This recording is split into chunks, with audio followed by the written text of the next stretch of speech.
Assalamualaikum warahmatullahi wabarakatuh. Perkenalkan, nama saya Putri Amelia. Di sini saya akan mempresentasikan hasil kesmetok saya yang berjudul tentang studi tentang sistem kerja paralel generator sinkron 471 MVA pada PLTU BP Suralaya Serang, Banten.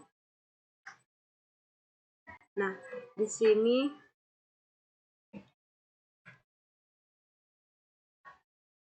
ada sistem eksitasi pada generator beroperasi paralel. Perubahan putaran akan mengubah besar daya aktif atau daya nyata yang disuplai generator dan sekaligus merubah frekuensi sistem paralel. Bila arus eksitasi salah satu generator diperbesar, maka akan memperbesar daya reaktif yang disuplai oleh generator itu dan selanjutnya akan memperbesar tegangan sistem.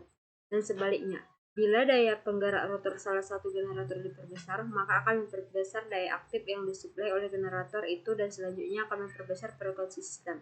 Dan sebaliknya, untuk membantu memahami kerja paralel, dibuatlah diagram frekuensi generator daya aktif yang dibangkitkan seperti gambar ini.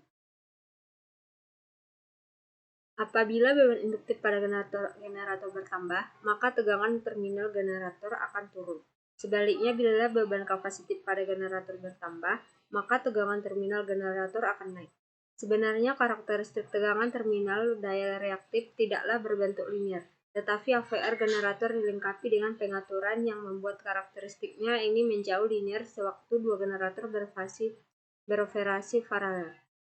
Daya reaktif total yang disuplai ke beban merupakan penjumlahan dari daya reaktif yang disuplai oleh masing-masing generator, yaitu Q beban sama dengan Q1 tambah Q2.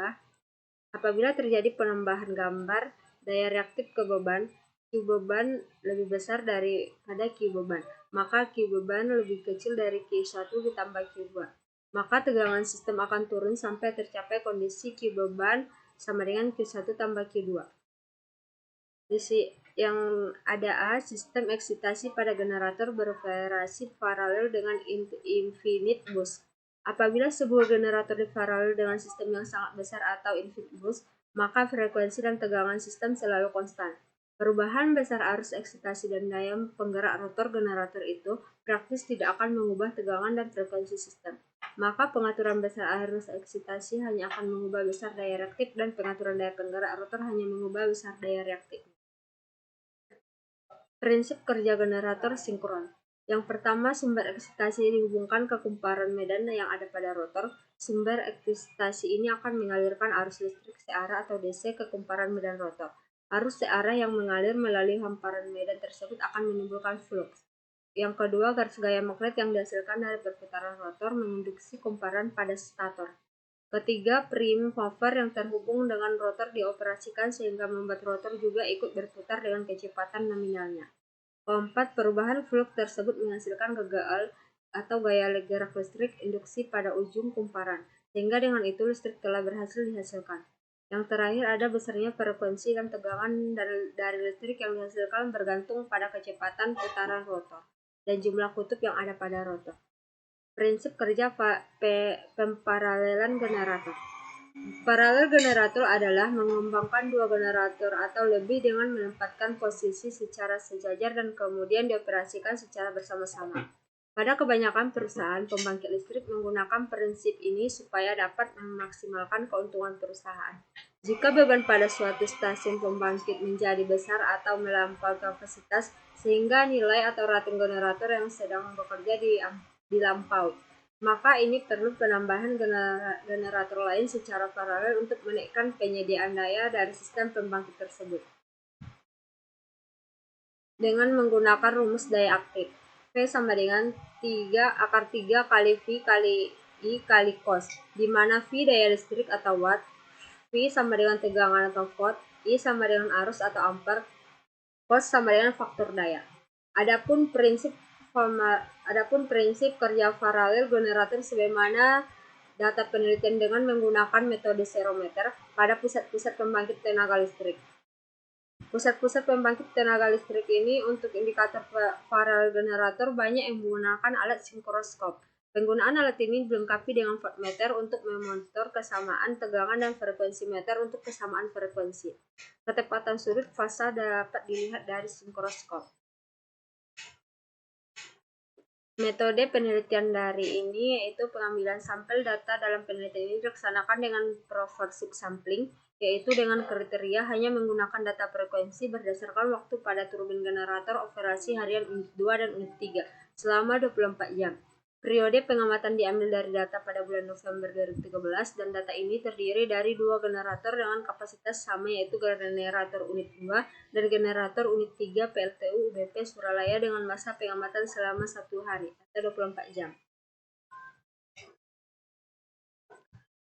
Pembahasannya yang pertama ada kerja paralel generator unit 1 dengan unit 2 PLTU UBP Suralaya. Pada grafik di bawah menjelaskan bahwa kondisi sinkron generator 2 dan generator 3 masih dalam batas toleransi standar frekuensi sehingga grafik di atasnya menunjukkan generator 2 dan generator 3 adalah sinkron. Jika frekuensi lebih dari 1% artinya di luar standar frekuensi yang berlaku di Indonesia, maka dapat dihitung dengan membuktikan rumus sebagai berikut. Dengan memisalkan F sama dengan 49,4 Hz, maka F-nya 49,4 Hz, P-nya 2 atau jumlah kutub, maka NS sama dengan NS 120 kali F per V sama dengan 120 kali 49,4 bagi 2 sama dengan 2964 fPm. Yang kedua itu tegangan terhadap waktu. Berikut merupakan grafik tegangan terhadap waktu generator unit 2 dan generator unit 3 PLTU BP Suralaya Serang Banten pada saat kondisi paralel. Dapat kita lihat grafik yang pertama dan grafik yang kedua. Syarat sinkron generator antara lain tegangan, frekuensi, dan urutan fasanya harus sama. Dalam grafik 7 dan 8 menunjukkan generator 2 dan generator 3 saat terjadi paralel. Dari data 1 dan 2 terlihat bahwa generator 2 dan generator 3 dapat melakukan sinkronisasi.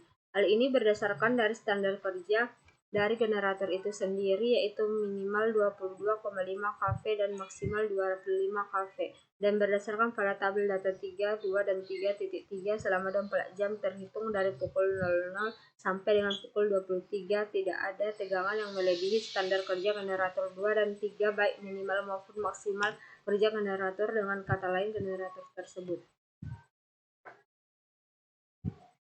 Ada urutan fasa. Dalam urutan fasa, dalam proses paralel generator, urutan fasa merupakan syarat wajib yang harus dipenuhi untuk dapat melakukan proses paralel generator.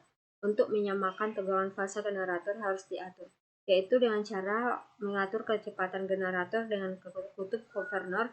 Hal ini dilakukan jika tegangan keluaran antar fase generator beda, yakni tegangan antar fasa berada lebih atau kurang dari standar kerja generator 2 dan generator 3 yaitu minimal 22,5 kW dan maksimal 25 kW. Adapun kesimpulan dari case method saya yaitu berdasarkan pembahasan yang telah dijabarkan mengenai sistem kerja paralel generator sinkron 471 MVA pada pembangkit listrik tenaga uap unit bisnis pembangkit Suralaya Serang Banten, maka dapat disimpulkan bahwa yang pertama, syarat wajib untuk mensinkronisasi generator harus mengacu kepada standar yang diterapkan di Indonesia untuk 50 Hz dengan variasi 1% yaitu 2970 sampai 330 rpm. Apabila melebihi dari variasi standar tersebut, maka akan mengakibatkan terganggunya operasi alat. Yang kedua, setelah ketiga unsur tersebut terpenuhi dengan berdasar pada standar nasional yang diterapkan di Indonesia tentang standar variasi tegangan yaitu 1%, maka sinkronisasinya di generator telah siap dilakukan. Yang ketiga, dari hasil pembahasan terhadap data kerja paralel generator di PT Indonesia Power Suralaya yang dipadukan dengan standar variasi yang digunakan di Indonesia yaitu 1%, dapat dipastikan generator telah memenuhi persyaratan untuk sinkron. Sekian hasil dari presentasi case method saya ucapkan terima kasih. Assalamualaikum warahmatullahi wabarakatuh.